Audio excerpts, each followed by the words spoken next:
Generational trauma, from grandma to mama, from sons to fathers. We go harder, we go farther.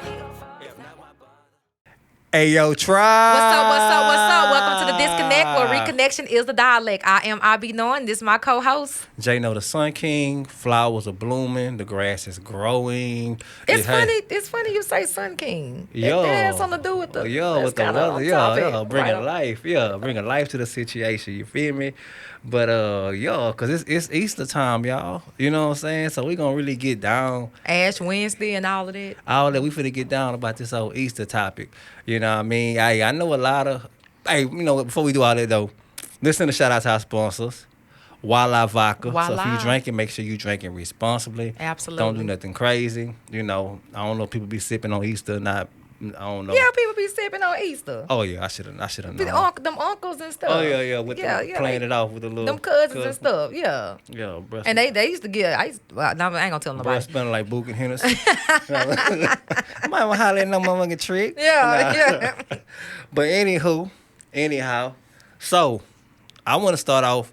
You know, I know a lot of folks when we wake up, we start realizing, we start separating ourselves from a lot of things and detaching ourselves from a lot of things.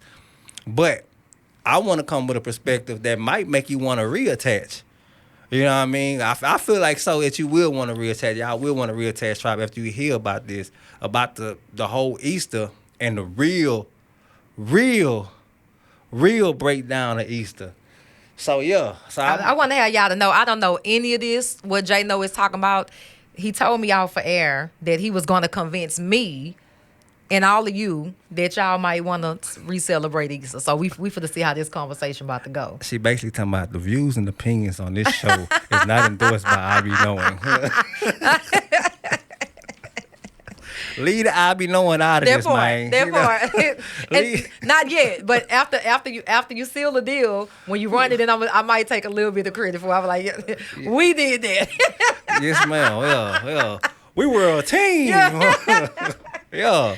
You know, but I want to start off with this opening line, right? What if Easter isn't about what started, but about what survived in present day time, right? And then again, like I said, after today, I'm feeling like it's something that needs to be resurrected. Okay. But going back to its origin. Okay. So we can start with the name Easter itself, right? We know Easter comes from Ishtar. Right. You know, as pronunciations change over time, become Easter, called Easter. Right. So I know you had put together a timeline. Mm-hmm. You know, I put together a timeline too. We can kind of go back and forth on the timeline. Okay. You know, so in this timeline of these different goddesses, what I've come to learn that they all are the same people, different stories told in a different way. Okay. Whether they're actually personified or actual physical or actual deities or just a monolith or a spiritual being like this, that I'm not going to say for sure. You know, I feel like nobody really knows 100% answer to that. Right. You know, being that it's thousands of something years old. Right. But what it represents, I'm with it. Okay. So, she was first called Ishtar. Mm-hmm. In from Samaria in Babylon. They called it Ishtar from 3,500 to 3,000 BC. Mm-hmm. Now, we know that black people live, according to Dr. Anthony T. Broder, which is one of my favorite authors, by the way, black people lived 2 million years prior to anybody else. Right. So, but we'll start at this timeline. Okay. For the sake of this timeline. Ishtar was the goddess of love, fertility, war, kingship. She chose rulers. She chose life, death, and rebirth. Right? So she was able to move freely between the earth and the heavens. Now, I want y'all to understand how powerful Ishtar was. Mm-hmm. No man, no being could be crowned king unless Ishtar crowned him king. Wow. That's how powerful she was. Wow. She was, in a sense, you might say the duality, the beginning duality. Okay. She was, I ain't gonna say good and evil. What's the negative polarity? Different balance. Right. She was Polarity. the different polarities. Okay. Correct. Right? And as the Mesopotamian Empire fell, she pretty much, that name disappeared Right. for about 1,000 years. Okay. If you want to hop in the time, if you got something you want to add. So what time frame was that? This is from 3,500 to 3,000 BCE. 3,500 to 300 BCE. 3,000 BCE. Oh, 3,000 BCE. Mm-hmm. Okay. So in 325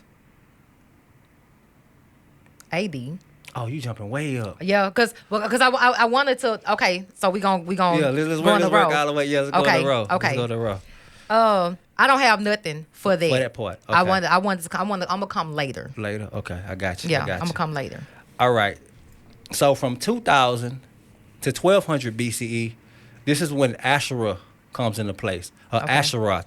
So literally 1,000 years later, you start hearing the stories of Asherah. Mm-hmm. And this is in Canaan. This is in Israel. Okay. And in Judah. Okay. So towards the Middle East, this is when that story starts to develop. Once again, the mother goddess, goddess of fertility, goddess of protection, Okay. goddess of wisdom. All these goddesses share the exact same attribute. Also associated with sacred trees. Yeah.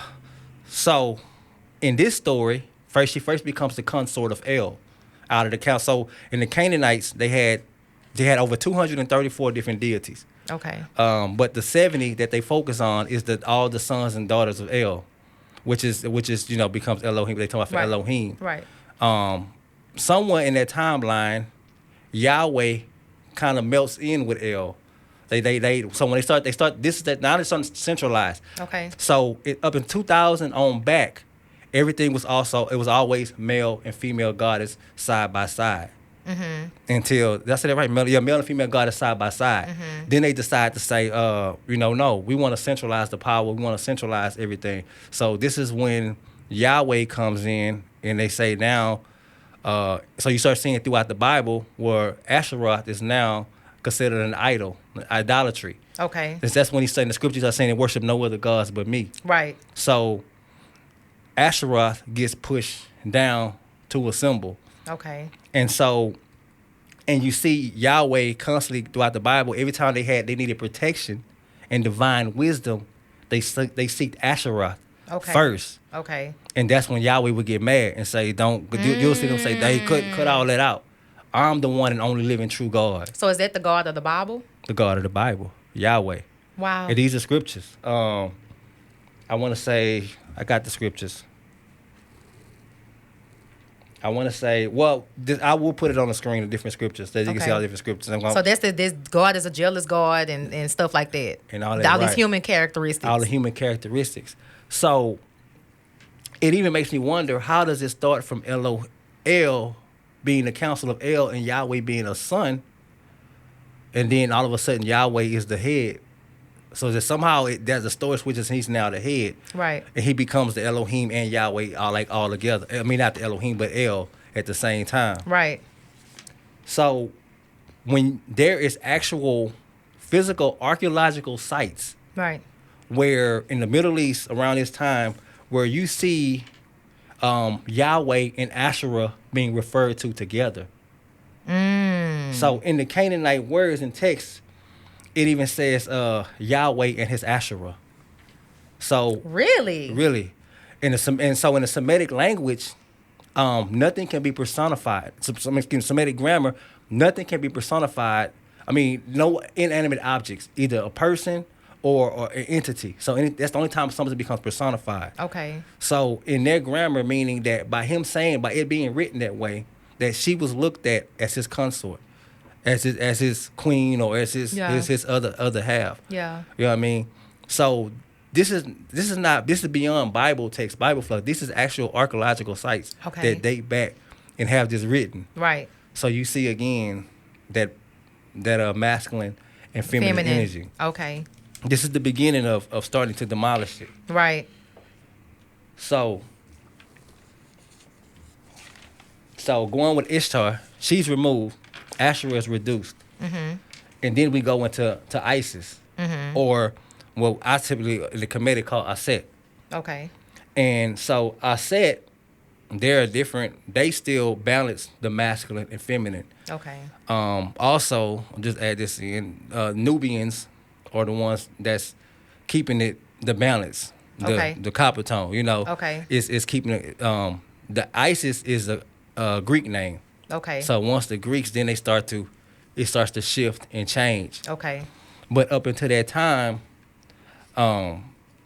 you see that balance. Yeah. So Isis has the same attributes. She's also the divine mother, the protector of kings, and she restores life.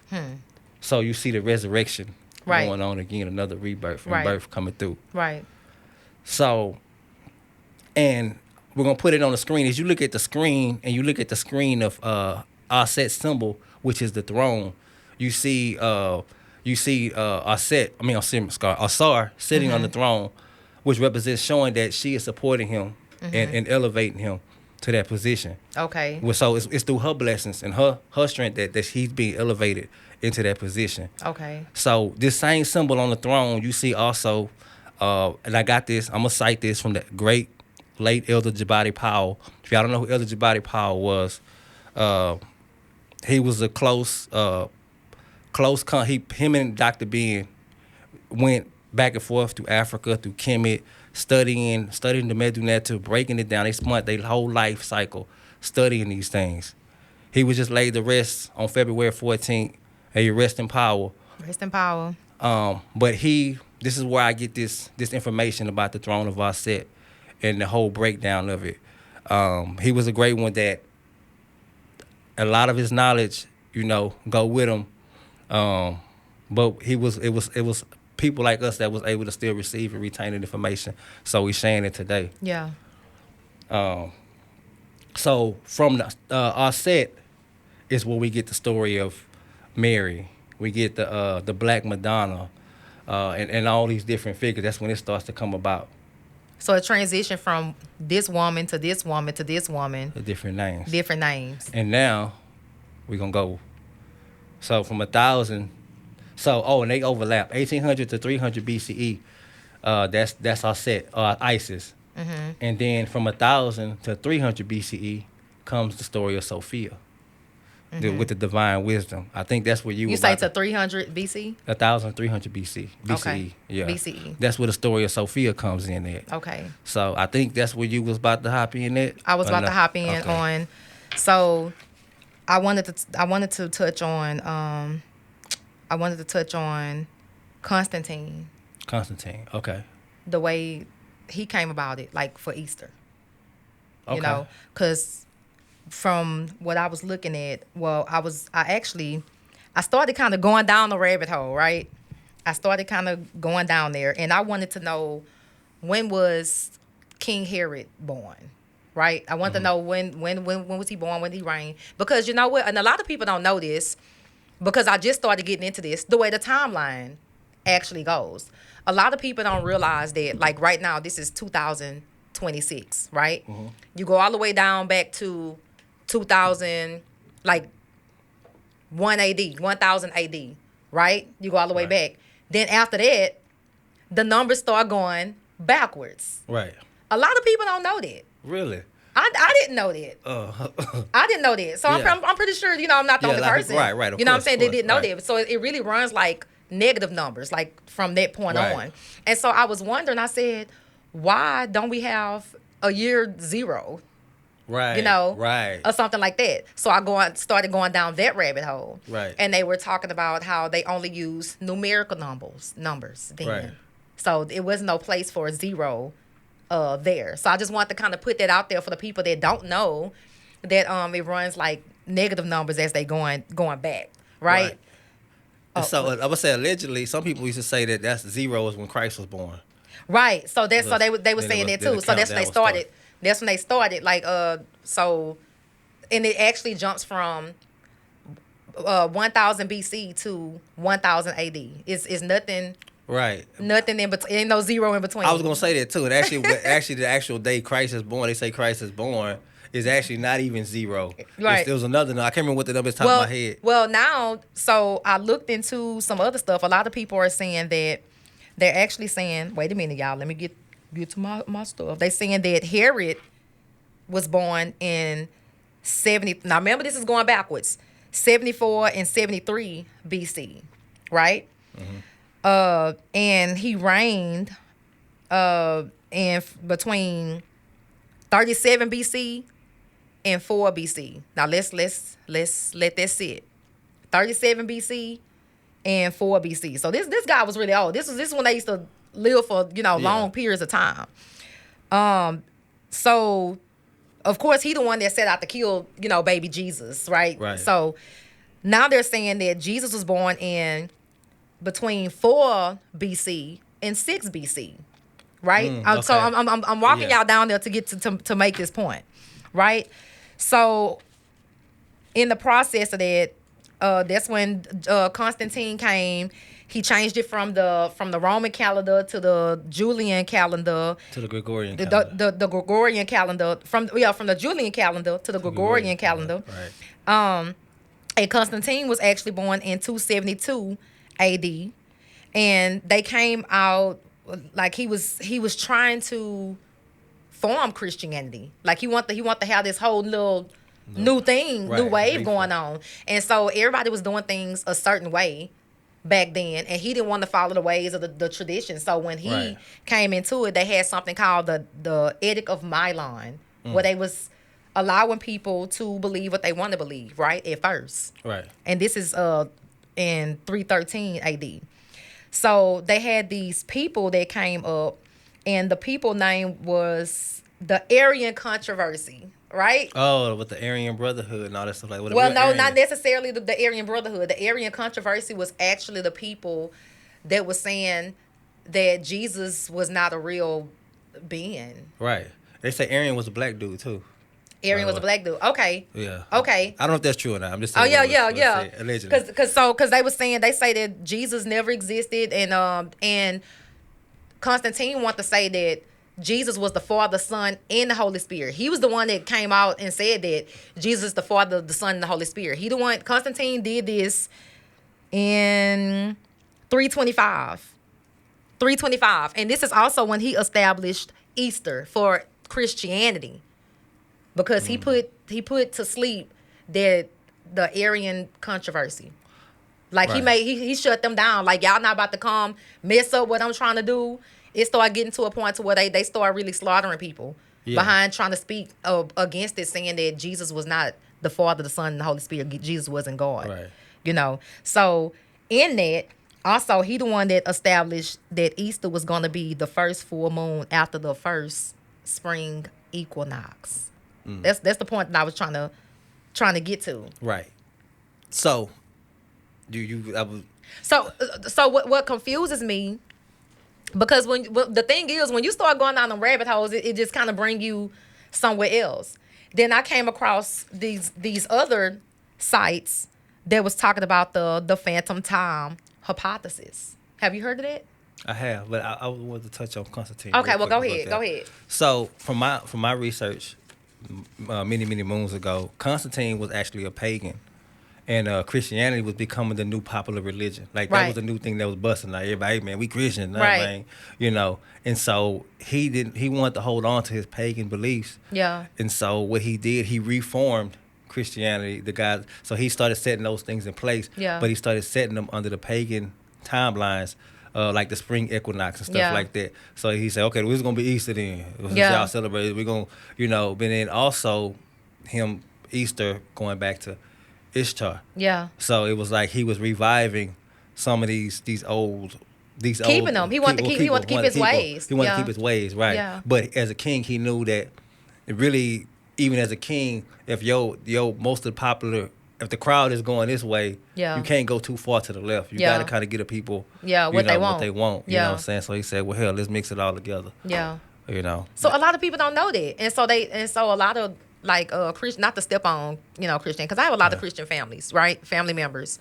A lot of them don't know that this is based off of paganism. Yeah, it's all based off paganism. Yeah.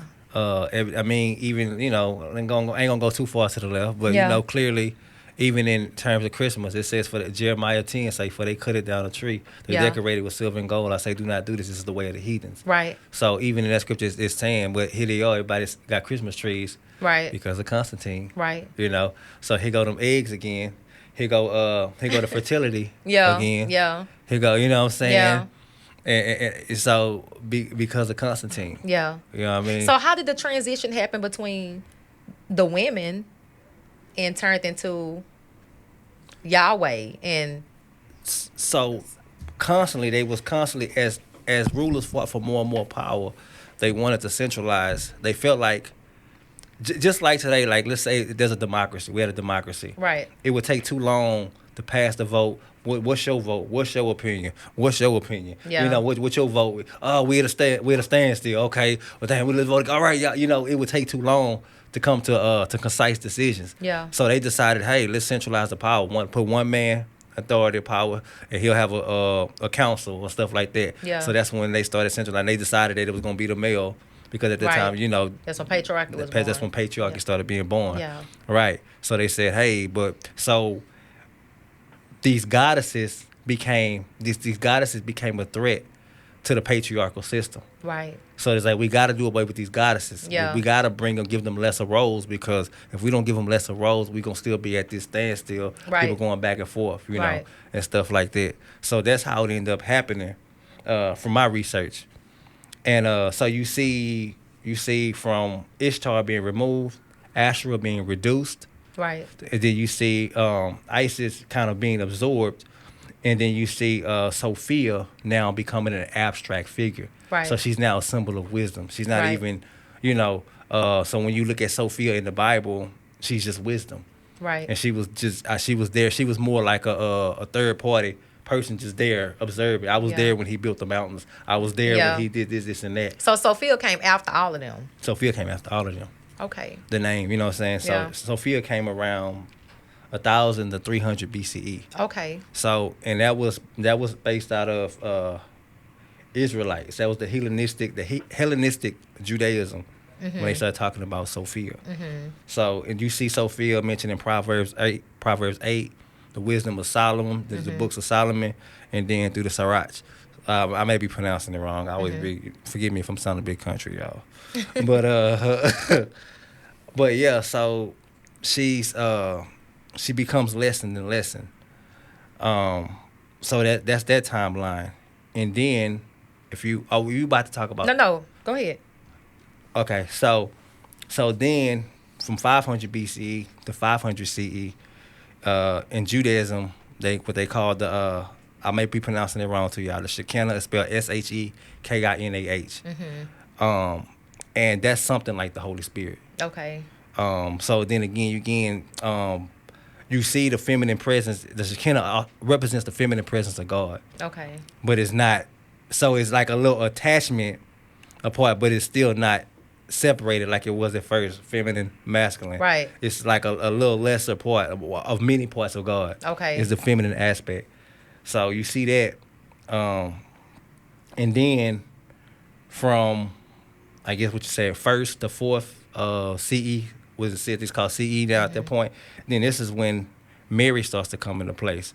So you start to see in Christianity that Mary is in the Catholic. I was about to say Catholic. Yeah, in Catholicism, Mary is, they still actually, you still see they kind of pray to Mary. Yeah. Hail Mary, full of grace. Yeah. So you still see the divine. They kind of honor the divine feminine in Catholicism. Yeah. But they still saying that, Jesus is the son or whatever. But they still paying some type of reverence. That's the most balanced, Right. close that we get to see in this day and age, Yeah. in this time. Yeah.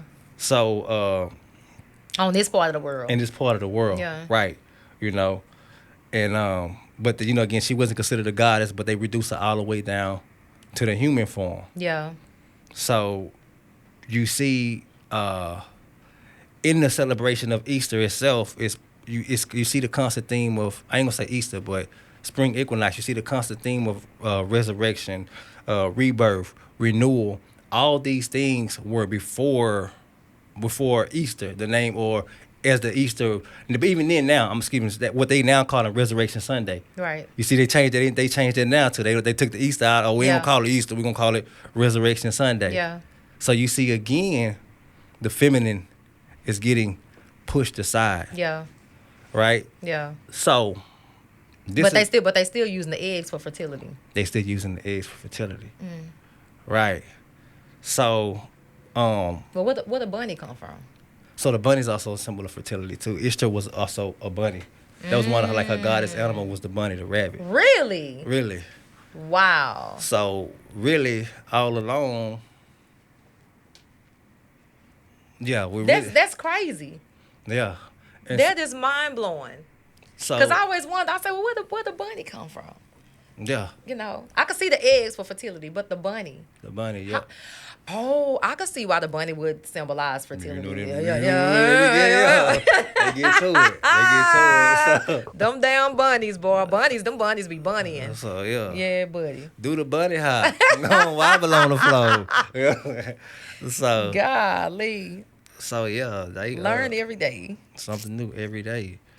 But, I know you was getting ready to talk about I'm kind of interested in what you're talking about the. Well, so they had these guys that I ended up running into through when I was going down the rabbit hole, and they were talking about how they added like 1,000 years to history, you know, and so these guys they were so I want to tell y'all the exact name. His name. One guy named Fomenko, the scientist, he was talking about how they went from the Julian calendar to the Gregorian calendar, and how they went to sleep one day, it was October 4th, and they woke up the next day and it was October 15th, and it just kind of shifted. And he was talking about how the first calendars was going, they didn't go by the sun. It was just more of like a lunar calendar. How it went, so how these timelines is kind of shifted. Anyway. They had a couple of other guys that came out, and I'm trying to look through my y'all get me, trying to look through my, Dionysus Petavius ended up going through it, and it was Joseph Justus Scaliger, which was a French scholar. And so these are the two people that actually set everything for history. Right, them right along with a couple of like Buddhist, maybe like a monk or something or whatever. They was kind of transferring this stuff because you have to think they transferring this stuff from different languages, different cultures, different this. So he trying to make sense of it all, right? But so word is that they were just kind of putting stuff together the best way that they could, and a couple of people came along and started being a little skeptical about this. And a couple of people that was studying astrology was saying that a lot of these things wasn't even aligned with the stars. So we don't really know what timeline that we're in as far as like, even with Easter, like with, all these different things where they was trying to align everything for the, right. for the seasons and stuff. So this is where my confusion kind of came from, even with all of this information that you telling me, all this information and stuff like that, this would make me kind of skeptical because people could just write anything. Anything, right. And history. That's true. So, even the Ethiopian, Ethiopia, they have a different calendar than the rest of the world. Yeah, I saw that. I can't remember. Maybe you can. Nah, we can't Google right now. But I can't remember exact top of my head. But I think it's some years off. It's something like 20 years or something. Don't quote me on the number. Y'all can look it up yourself. But that's the meat of it. The Ethiopian calendar is way different. It's way different because a lot of people didn't gravitate to the Gregorian calendar because they seen what they were doing. A lot of people was just like they just wasn't with it. They wasn't with this timeline. Right. I mean, if I was to bet on which timeline is more accurate, I would place my bet on the Ethiopian because the Ethiopians they the only ones that hadn't been really colonized. They've kept a lot of their culture and ways, and Ethiopia goes back thousands and thousands of years. Right. So I would bet that they've kept and preserved the date and time, the correct date and time, if I was to take a bet. But they've been colonized too. So that's what I'm saying. So this guy, one of the guys, one of the guys' name is Emperor Otto. Another guy, Pope Sylvester, did this in 1000 AD. This is according to what they're saying. They did this in 1000 AD because they wanted to make it seem like they reigned around this time after Jesus was born. So if we could go and fix history, and we could write ourselves into the history, into the timeline, then we could make it seem like our bloodlines are royal. We could really kind of put ourselves in position. So I don't know. So I just kind of started going down this or whatever, and it just kind of made me question like all these different timelines and everything that we kind of talked about today. It just kind of made me question everything. I don't know how true this to be, but I thought it was kind of interesting, just. I can see that. Yeah, timelines. It's definitely iffy. It could be sketchy. What's it? Jesus. Because look, if we talking about when the letter J came about, like in 1524, right? Mm-hmm. All before they was using the letter I, so it wasn't Jesus. How would you pronounce it? It was a Roman numeral. Iusis. It was an I. Jesus. It was different names. Okay, so if you go into Spanish, it's the J is a H. It's Jesus. Right. Then the Greek said Jesus. Right. So it's I guess depending on who you interpreting, what country. Who interpreting. Yeah. Well, as far as like so towards this way, it was the I and the J was like interchangeable. And so when you looking at like a lot of those like old coins and old like the old coins and the old like tombstones or whatever, they'll have like a I, like if it have like I 906. A lot of people interpret it and read it to 1906, but it wasn't 1906. It was I 906. This is what I'm saying. Yeah. So the shifting of the timeline, like we're thinking that this is I don't know, y'all. Like this just kind of walk with me. Like the shifting of this timeline from when they're saying it like this, they're saying that this year is not this year, and it goes back to what you were saying too, like with the Ethiopian. Like I don't think we're interpreting these things right this time. I agree. I don't think we're in the right time. I mean, whatever the year is, I don't believe it's the right year. Yeah. Because we know definitely one. So that means you might not even be a Libra. That's true. I might not even be a Gemini. Like you might So it's like it kind of make you just kind of like we at a time where you just kind of questioning like just everything. Right. Nothing is making sense. Nothing is absolute. But and I say you right, and I agree with you in that aspect because we know for sure. Well, not for sure. We don't know for sure. We know that allegedly Julius Caesar, he extended July because that was the reason why July under him, and then Octavius Caesar, hey, well, extend mine too. Yeah. So October 31st, while we got 31 days in October.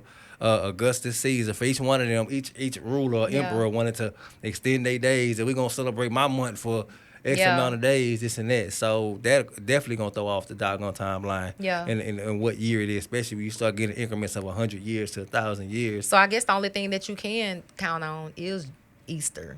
If Easter is gonna be the first moon after the spring equinox. Right. That's the only thing that will probably, I guess if you was to look at astrology and see if everything is aligned, if there's something that somebody wants to, get into doing, I think that will be a good start. So, how you want to do this? You want to bring it around about, or or you feel like you still got a little more something? We can ring it around. We can ring it around. I mean, I'm about to get my Jerry Springer final thought. Okay, go ahead. You know what I'm saying? So, I've come to this. No matter what the calendar say, or the days that it say, or whatever, what hit me the most, what I found most essential and had me like, wow, the celebration of Easter in itself is a celebration of the divine feminine. Mm-hmm. So I feel like you can't say you for the divine feminine and you don't want to celebrate. Oh, there he go. Yeah. Here it go. Yeah, it's coming. There it go. It's coming. When you think about Easter, think about all of the colors. Yeah. They all feminine colors. Yeah. Yellow, lavender. These are pastels. These are all considered soft, feminine colors, right? So to celebrate Easter in a way, because it's to celebrate the rebirth, the fact that even going to Bobby Hemmett, I'm gonna go to Bobby Hemmett. This was the last part that I went to in my research. Okay. So the 3 M's, the 3 triple stages of darkness. Bobby Hemmett talked about the 3 stages of darkness. And that's what the 3 M's represent that come across Jesus' life. So even for Jesus to be, quote unquote, resurrected, he had to come across 3 Marys. He had to come across the mother. He had to come across the maiden. You know what I'm saying? So you hear the story about the mother, the maiden, and the crone. Okay. That's another thing. These all represent phases of consciousness. Right. Which is also the creation process, part of the feminine energy. Yeah. So first we know he come through Mary. Mm-hmm. And then we got Mary Magdalene. Right? So, and then Mary of Bethany. Mm-hmm. That's who's cleaning the body, this and that. Right. So they tell her like she's cleaning the body. Right? That's they say he's looking after the body. But in esoterically speaking, she's preparing the body for the transition. So he had to go through those 3 phases. Right. So in every story, all the way down to Ishtar, all the way down to even the story of Jesus, you see the divine feminine there and present. Yeah. But throughout the timeline, you see them trying to smother the divine feminine. Yeah. So once I started really realizing that and seeing that and putting that together, I'm like, we gotta celebrate it. Yeah. Not for the Christian, that no shade, not for the Christian aspect, but only, not for that for only. Yeah. Right? Not for that only, but the understanding of it. Like I'm for celebrating it now, because now when I celebrate it now, I'm gonna say we celebrating the divine feminine. Yeah. You know what I mean? This your day. Yeah. Notice it also comes in spring too. So it's kind of like a Mother's Day too. Right. Well, see, Mother's Day specifically straight for the mothers. Yeah. Spring and April, the beginnings, it's for all women. Yeah. All the feminine, mother or not. You know what I'm saying? And that's what I kind of get it too, because Mother's Day in May, Easter in April. Right. So this is also with new life. It's also a symbol of new life. So, and being born, and stuff like that. So once I came to that conclusion and that realization, it was all right with you. It's all right with me, yeah. Now I'm probably not going to go get Easter Sunday sharp. Yeah. But I'm now, y'all go get them eggs. Yeah. Y'all go Easter hunt. Yeah. You know what I'm saying? This we gonna appreciate it. We gonna recognize that. Yeah. You know what I'm saying? Because for so long, as thousands of years, women have been fighting and struggle to come back to their place. Yeah. And being smothered in their place and centered around to now, and for them finding their place meant to be masculine. Yeah. You know what I'm saying? Yeah. And that's not their place. Yeah. You know what I'm saying? And the cold part about it, they fighting for a place into the physical realm. Right. So men are physical. Men are builders of the physical realm. Right. But when you go back and look, when I did deep research into Ishtar and all these, they were the goddesses of the heavens. Right. Of the ethers. The connection. The connection. Yeah. Right. You know what I'm saying? So I say to this day, there's a connection even with those praying grandmothers in the church. Yeah. They say they prayer warriors. Yeah. You know what I'm saying? Yeah. That like, when you got a woman that's praying over you, that's speaking over you, that's a different type of manifestation. Right. You know what I'm saying? Like, and I'm going to say collectively, women are stronger manifestors than men are. Yeah. Collectively. Yeah. You know what I mean? And when they do, in order to manifest, you got to go into the emotional aspect. Right. So I'm finna drop some jewels on y'all on how to manifest. Do you notice when you come to a point in your life, everything is going wrong and corrupt, and you start getting your feelings, I just won't change, I just need this, and that. You're now being in an emotional state. Even for men, and next thing you know, that lifeline come through, that turnaround come through. Yeah. So you have to allow yourself to feel when you get into a phase of manifesting. Yeah. And that's all feminine energy. Yeah. That has nothing to do with the physical plane. Right, right. You know what I mean? So when I say women should find their place, we need to put women back in their place. I'm speaking of that place. Okay. I'm speaking of that place. Okay, Professor J. No. So that's where I'm at with it. So y'all Easter on. I know that's right. I don't have nothing to say for the disconnect. This brother dropped, mic drop. Mic drop. I don't have nothing to say, y'all. Yes, indeed. I agree. So we appreciate y'all for tapping in as always. Absolutely. Make sure y'all following us on all social media platforms at the Disconnect Podcast. It might be an underscore. It is underscore. Let me stop y'all. On Instagram, YouTube, Facebook, TikTok. It's just at the Disconnect Podcast, and follow us on Patreon. Once again, we are the podcast The that Hills and Bills. peace and happy Easter.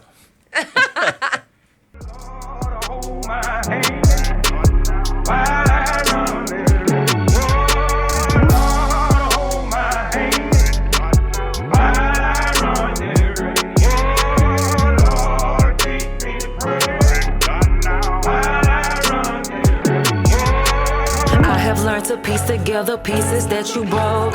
I can see through all of the deceitful things you wrote. I have managed cracking all the secrets to the codes. You swerved into my lane like you were sleeping on the road. Said we weren't indigenous and brought us here as slaves. Wrote yourself in her story and tore us out the page. Trying to cover up that you're the one that's out of place. Then wonder why my people wildin' out and in the rage. Bitch, you lied, we've been certified. My ancestors own this shit, I know that hurt your pride. I'm witnessing truth and lies unfold before my eyes. Present in the flesh, oh what a time to be alive. Understand that white folks not our only enemies. We got those against us that still look like you and me. Just because you talk that talk don't mean you're fooling me. Cause I don't need a savior long as I stay true to me.